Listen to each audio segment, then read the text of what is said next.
एक सारस पक्षी अपनी पत्नी के साथ गांव के बगल के जंगल में रहा करते थे। बड़ा ही आनंद से जीवन कट रहा था। कुछ दिनों बाद दोनों से 3 बच्चे हुए। दोनों पति पत्नी बहुत खुश थे। छोटे छोटे बच्चे कभी माता पिता के आगे जाते तो कभी पीछे, कभी बाएं जाते तो कभी दाहिने। अभी वह बहुत छोटा था, अपने लिए दाना भी नहीं चुन पाते थे। पूर्ण रूप से माता पिता पर आधारित थे।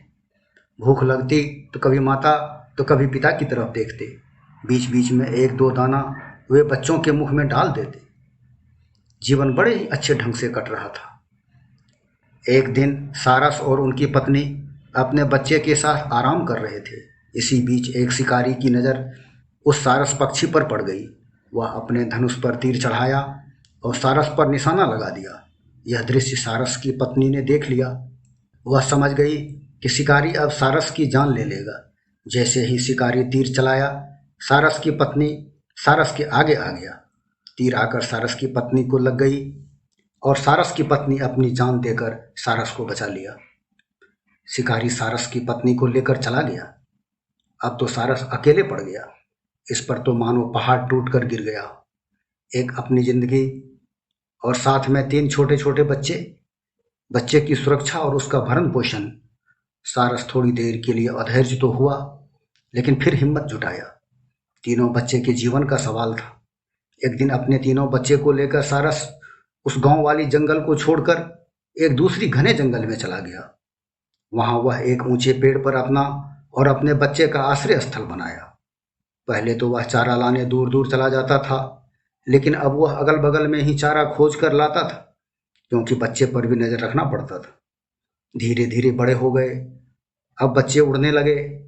अब बच्चे अपने माता पिता के साथ चारा खाने जाने लगा। बच्चे का पिता बहुत खुश था, लेकिन उसके माँ की कमी सबों को खलती थी। धीरे धीरे सारस बूढ़ा हो गया। अब वह उड़ नहीं सकता था। उसके तीनों बच्चे बारी बारी से अपने पिता के लिए चारा लाया करते थे। सारस की जिंदगी बुढ़ापे में कट रही थी। एक दिन काफी जोरों की बारिश और आंधी आई। जिस पर उसका आश्रय स्थल था वह टूटकर गिर गया। बेचारा बूढ़ा सारस पेड़ से गिरकर मर गया और सदा सदा के लिए अपनी पत्नी के पास चला गया। अब तीनों बच्चे के ऊपर से माता पिता दोनों का साया उठ गया। तीनों बच्चे सोचने लगे, यह जगह भी सुरक्षित नहीं है, चलो कहीं दूर देश चलते हैं। यह देश हमारे जैसे पक्षियों के लिए सुरक्षित नहीं है।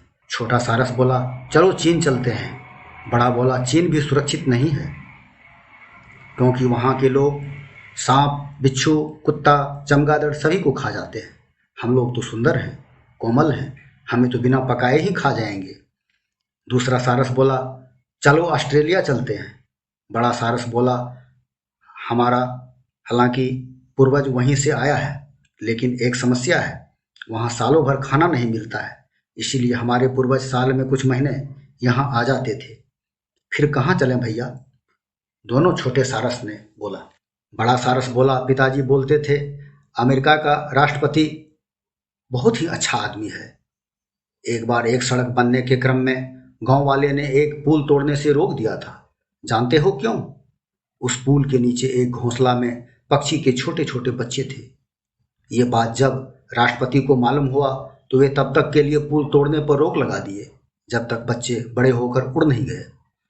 भैया तब तो वह देश और वहाँ के राष्ट्रपति, साथ ही वहाँ के गांव वाले बहुत ही अच्छे हैं। तब तीनों फैसला किया, तो चलो अमेरिका, अब इस देश को छोड़कर जहाँ पक्षियों की सुरक्षा और इज्जत नहीं होती है।